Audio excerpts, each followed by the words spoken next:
It was a major decision in his life when Elton Turnage-Manuel decided to take up wrestling. And what a journey it's been from his days in Joliet all the way to here at the University of Dubuque. But he says in the early days he didn't quite have a grasp on what he was getting into. Started because I thought it was like WWE, and I kind of thought I was going to come in and like be able to hit people with chairs and that kind of thing. But I realized that like staying through it, like it's helped me a lot as just a person. I never had like my father wasn't in my life, so like my coaches have always been kind of like the father figure, and like took that control of like, you can do this, and motivate me like you can actually do this, you can go through this, you can get through this. And then like when you're on your back and you're like getting pinned and then you roll over and you end up beating the guy, it's just overcoming things. And like wrestling has helped me realize that like everything that's happening in life, it can be overcome. Elton embraces the fact that discipline and drive are required elements of excellence in wrestling, but faith is right in the middle of it as well. But all three elements were challenged 2 years ago when his mother called and said their home back in Joliet had been foreclosed. That was a very hard time for me.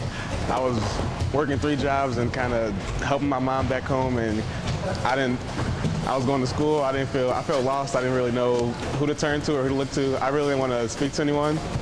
And then I started going to chapel, which is 20 minutes of service, just to clear my mind, and that like really just kind of let me know that like people are here for you, and it loosened me up, but like relaxed me. I wasn't so stressed out about it. I think it was a lot of people showing a lot of love for Elton, and believing in him and getting him to be able to trust others, that they were there to help him, and that most of the people here feel like they're called providentially to be here to help people with their life, and when the paths cross, they're called to duty to help serve. John McGovern, he brought me into FCA and everything like that, and asked if I wanted to help out with that, and started to come to the classes. And in there you just learn about so many different types of like ways to connect with God and the Spirit and everything like that, and that like has went a long way for me, because just having the belief of that like everything is, you're gonna get through this, you're gonna get through this, and it's just a challenge, it's just a challenge. He has a greater plan in the end.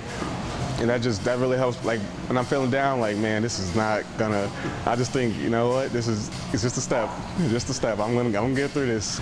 Are you ready to start Fellowship of Christian Athletes at your college, high school, or middle school? To find out how, you can contact me or check out our website at ILLOWAFCA.org. With this FCA Story of the Week, I'm Dan Pearson.